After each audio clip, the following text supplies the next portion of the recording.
Olá, meus amigos, sejam todos muito bem-vindos ao canal Politizando. Eu sou o William Jacob, o ex-ajudante de ordens de Bolsonaro. O tenente-coronel Mauro Cid vai se complicando cada vez mais.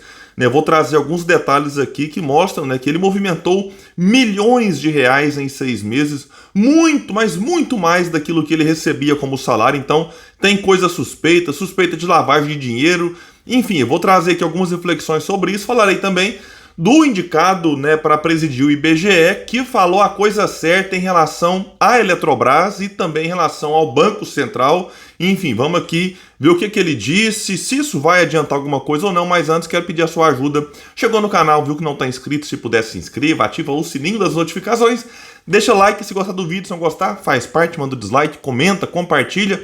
Tudo isso é muito importante para que esse nosso trabalho cheguem mais pessoas, elas venham para cá, se juntem a nós, porque nós aqui lutamos por um Brasil melhor.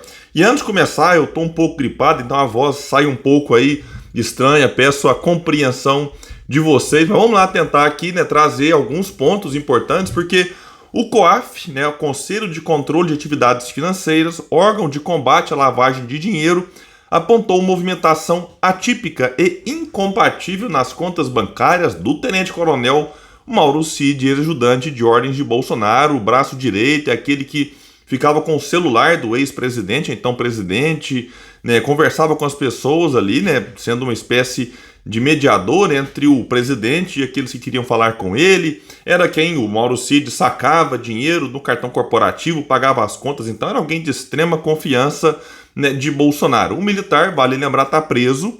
Ele é investigado pela Polícia Federal por participar de um esquema de supostas fraudes no cartão de vacina e por manter conversas, diz aqui o Globo, de teor golpista. No documento obtido pelo Globo, o COAF destacou que encontrou nas contas de Cid indícios de movimentação de recursos incompatível e capacidade financeira do cliente e transferências unilaterais que, pela habitualidade e valor ou forma, não se justifiquem ou apresentem atipicidade. Ao analisar as transações financeiras de Cid, o COAF registrou que o militar, vejam bem, movimentou 3 milhões e 200 mil reais. Em quanto tempo, William? 6 meses, do final de julho ao final ali de janeiro. Nesse período, porque quando você pega movimentações financeiras, está incluído aqui o que entrou e o que saiu. Aí você junta tudo, 3 milhões e 200 mil reais. Mas nesse período, saíram dos cofres, digamos assim, de Mauro Cid, 1 milhão e 400 mil reais, e entrou quanto? 1 milhão e 800 mil reais. Militar da ativa, o tenente-coronel recebe mensalmente uma remuneração de R$ 26.239 reais. Aí eu fiz o cálculo, peguei esse salário do Mauro Cid, multipliquei pelos 6 meses, que foram aqui apurados pelo COAF.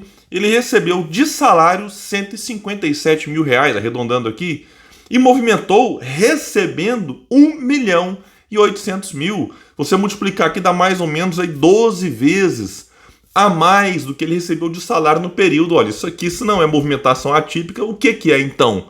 Aí vai destacar a matéria, 500 operações destacadas pelo COAF, está o envio de remessas aos Estados Unidos, no valor de 367 mil reais em 12 de janeiro de 2023, data em que ele e Bolsonaro estavam lá naquele país.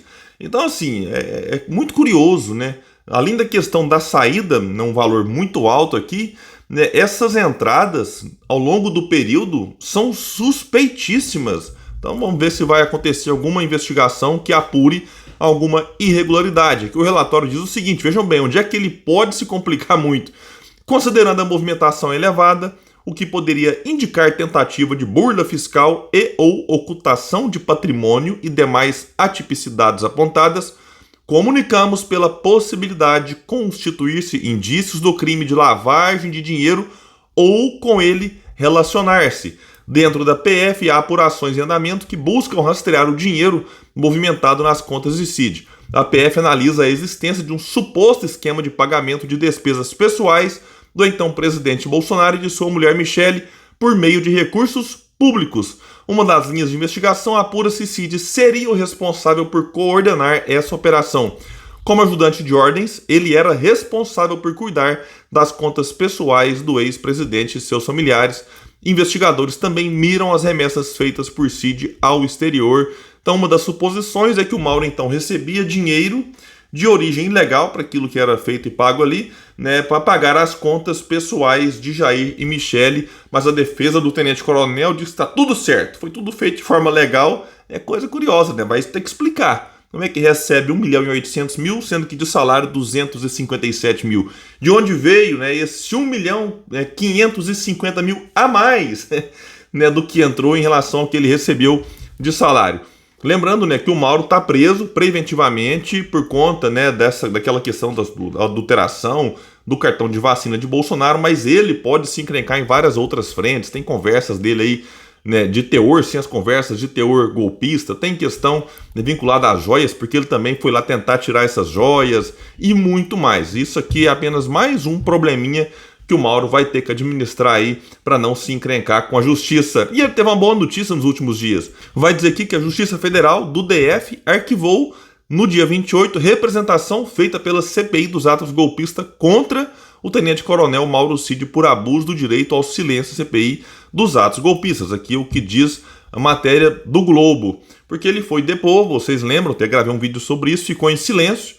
E na ocasião, então, né, o pessoal lá não gostou e entrou na justiça, só que ela arquivou, né, a representação que foi feita. O juiz Antônio Cláudio atendeu a um pedido do Ministério Público Federal que não viu indícios de crime na conduta do militar. O magistrado afirmou que assistiu ao depoimento e que considerou que houve um verdadeiro abuso de autoridade por parte de membros da aludida CPMI. Silva chamou a sessão de teatro político. Eu tenho chamado a atenção para a CPI, né? Mais uma não terminar em pizza, e a gente tem visto que o comportamento de muitos lá favorecem, né, o teatro, inclusive, e acaba, né, fazendo com que eventuais culpados saiam como inocentes por conta da forma.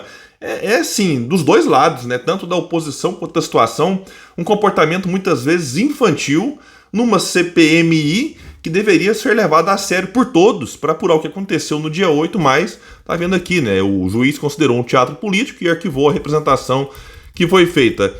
Vamos agora aqui falar, né, de algo, né, muito interessante, que eu considero assim, que é a fala do futuro, né, vamos dizer, presidente do IBGE, o Márcio Postman, né? Eu fiz um vídeo aqui, falei Pokémon, porque realmente eu só tinha visto falar sobre ele por escrito, mas aí depois eu vi lá o Haddad saindo em defesa do Márcio, aí falando Postman. Então, Márcio Postman falou a coisa certa. Até que, enfim, alguém no governo Lula decidiu falar, né, de uma forma aberta e explícita, tanto em relação à questão vinculada à privatização, na minha opinião, criminosa da Eletrobras, assim como da autonomia do Banco Central. Vai destacar aqui uma matéria que então o futuro presidente do IBGE voltou a defender a revisão da autonomia do Banco Central e criticou a privatização da Eletrobras. Isso aconteceu durante uma live do grupo Prerrogativas, em que o Postman então disse o seguinte: não há justificativa teórica a não ser uma espécie de postura até mesmo política que faz questionar até que ponto a direção do Banco Central, especialmente o seu presidente, estão associados ao que aconteceu nas eleições de 2018. A taxa de juros hoje praticada é contra o país. O Congresso Nacional deveria estar mais atento a isso, fazer um bom debate. É uma direção que não consegue entregar as metas pelas quais a inflação deveria estar operando. O Banco Central é uma caixa preta, não há transparência, informações, a gente não sabe, por exemplo, dados de quem são os detentores da dívida pública do Brasil. Então aqui são pontos importantes que ele coloca, quando ele fala que o Banco Central não entregou a meta de inflação ali que foi estabelecida pelo próprio Banco Central, referindo-se aos anos anteriores, 2022 e 2021.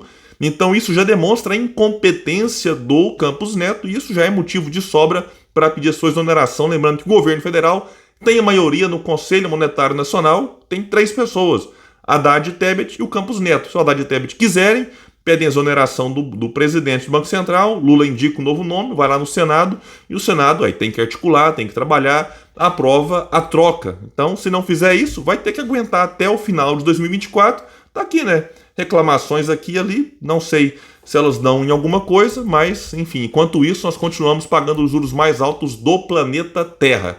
E sobre a Eletrobras, o Postman também avaliou que o presidente Lula está correto ao criticar a privatização da Eletrobras e disse que há elementos consistentes para o questionamento da privatização da companhia. Há muitos elementos, e disse ele, o presidente pode exercer a sua ação e reivindicar na justiça, mas em algum momento ele precisa do parlamento. É uma operação muito complexa. Olhando a experiência internacional, vários países e cidades voltaram a estatizar, especialmente energia, saneamento e água, porque os resultados após anos de privatização não foram os esperados. É o que eu estou batendo na tecla aqui há muito tempo. E fico feliz de ver isso aqui partindo dele, porque quando ele foi indicado, eu vi que a imprensa ficou contra. Por quê? Porque a Simone Tebet, queridinha da imprensa, não foi ouvida na indicação. Ela ficou sabendo quando a Secom divulgou.